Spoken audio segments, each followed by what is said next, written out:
Americans don't like to commit troops abroad, and when we do, we want to win and we want to come home. And the president, I think President Bush is the one because of the surge, and then in December of 2008, if you remember when the shoe was thrown at him, that was actually the announcement of a security agreement with the Iraqi government to bring our troops home at the end of 2011. The day had to come. So I'm glad the day was able to come and that President Obama gave a speech tonight where he could thank the troops who also made this possible, who really deserve all the credit for making it possible. Do you think he should have said more about President Bush? You know, I think it would have been gracious of him if he mentioned the surge, but the problem he has is for President Obama to put the words President Bush, Iraq, and anything good in the same sentence. The Democrat base, which already doesn't want to show up in November, I mean, we'll win Nancy Pelosi's seat if he starts talking like that. So I understand. I wish he was more gracious about it, but he has his own democratic political imperatives, and he followed those tonight. I want to pick up, though, on this point that Ari makes about the surge, because it is staggering to me. First off, the surge was only necessary because President Bush, Dick Cheney, and Donald Rumsfeld went to war with too few troops because they wanted to prove General Shinseki, the Army Chief of Staff, wrong. That's why we needed it in the first place. Second, it could have never succeeded without the preceding Sunni awakening. Iraqis themselves had to decide. It wasn't that Americans surged and then that cured it. It was the Sunni awakening. But I'll make a deal with President Bush.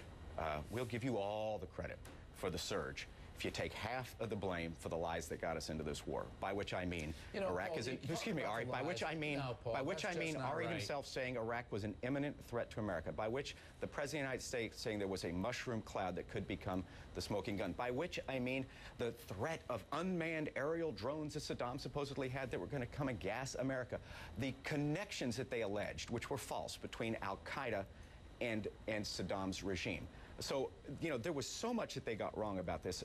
Some of it just was botched and some of it was deeply dishonest. And, you know, the notion that somehow George Bush is owed any moment of grace here is appalling to the history. Neither you nor anybody else, including your old boss, Bill Clinton, challenged George Bush when he said that, because the intelligence that they all saw too led them to the same conclusion. So I think 7 years later, you know, they didn't see all the lie issue. First off, they didn't see all the intelligence because you guys were cherry. Get into anymore. This is the night that President Obama said, "Thanks to the military, our troops are coming home."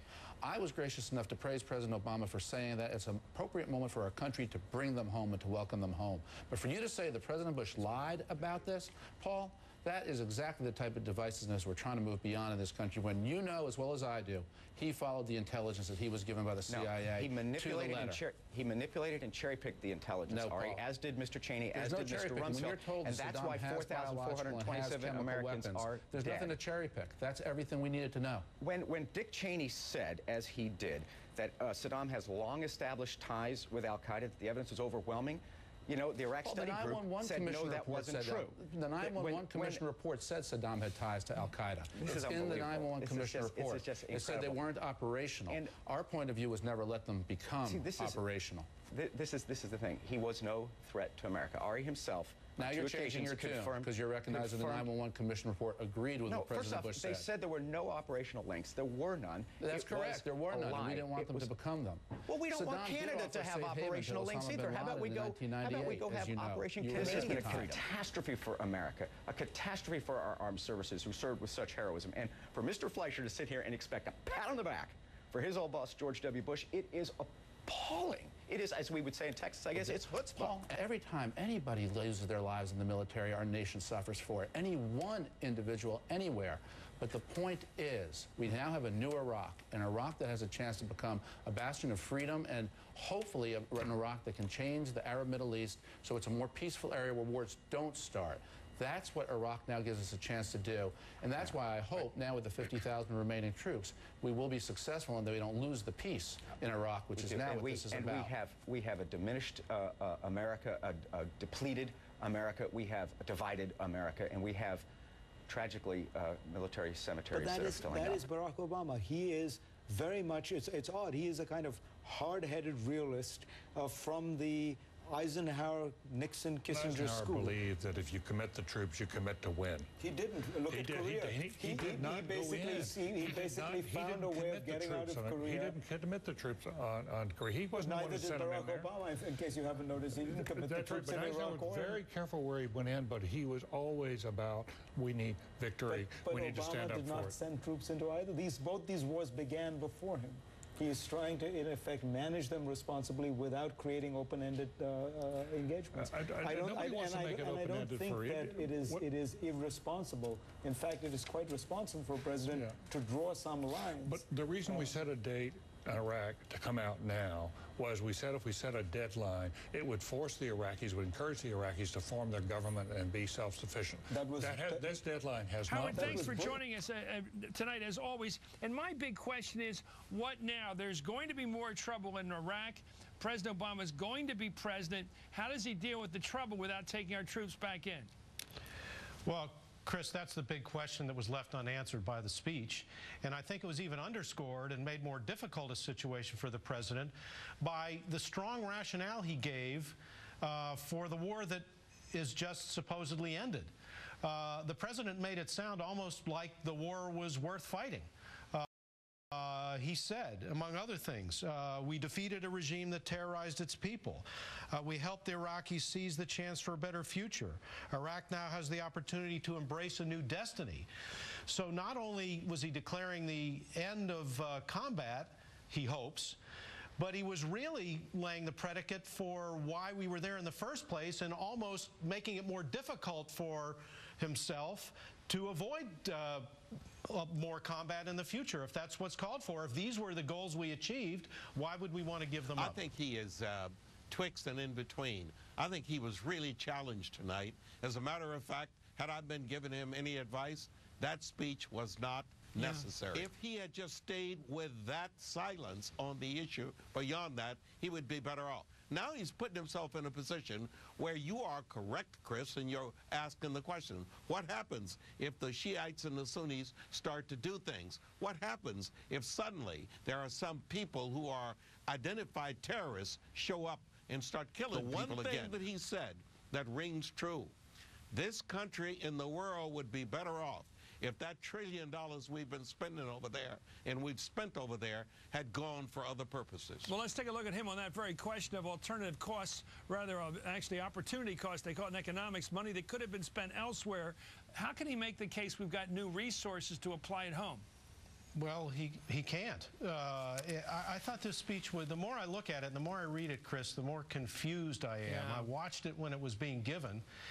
Here he's running against George Bush in the midterm elections on the economy. Every chance he has, he's bringing up the fact that George Bush screwed up the economic policy of the country and put us in the ditch that we're in.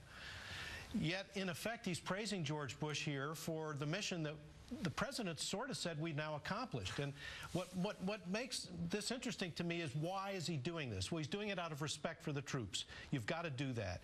You have to, if in essence, speak well of the dead, in that the sacrifices that were made in the war that's being wound down must be supported retroactively, ironically, more than when it was being fought. That's sort of the body language of it. And also, he's making essentially the same nation-building case in Afghanistan. In other words, he sort of claimed the mantle of nation-building in Iraq with this speech because that's what we're about in Afghanistan. And as far as the peace dividend is concerned, unfortunately, it's all, as you pointed out, it's already been spent. It's already been spent, and he's asked for more money for Afghanistan, and he's going to ask for more money in Afghanistan. Back to my point, is he leaning right on foreign policy, Mayor? He is moving toward the right on foreign policy. Remember, though, he only used the word surge, as I recall in watching the speech, when he discussed Afghanistan. He never, ever referenced, in my opinion and in my memory, George Bush's surge activity. He has the people, however, in place, Gates and Petraeus, who were kind of the architects of the surge. And he's using it now in Afghanistan. Just watch. If he isn't careful, we're going to be bogged down in Afghanistan like Bush was bogged down in Iraq, and that may cause this country to reject his leadership.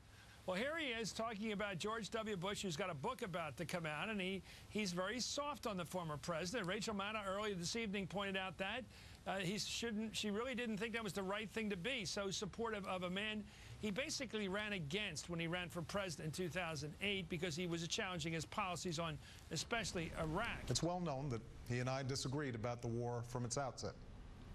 Yet no one can doubt President Bush's support for our troops or his love of country and commitment to our security. And then he says patriots opposed the war, patriots support the war. I would argue that some people who supported the war weren't necessarily patriotic. They were ideological to a fault. It's the product of a few things, Chris. First of all, I think the president wants continued Republican support for what he's doing in Afghanistan, at least until he begins withdrawing troops there next summer. My sense of this is that he was saying nice things in retrospect about Iraq and emphasizing its successes and giving the people of Iraq a chance for a, quote, new destiny, because that's the argument he's still making in Afghanistan. Why? Does he believe it? Well, he ran on it in the 2008 campaign. Don't forget, he outflanked Hillary Clinton by saying, you know, you're supporting the wrong war, I'm supporting the right war. He's backed into a corner. The fact is the president has a 43% approval rating. He's about to get hammered, it looks like, in the fall congressional elections. He's a guy who's looking for some kind of political absolution, if you will, in terms of his war policy. And the irony is, while the Republicans are attacking him like crazy on domestic policy, they haven't really turned their fire on foreign affairs in terms of the wars yet.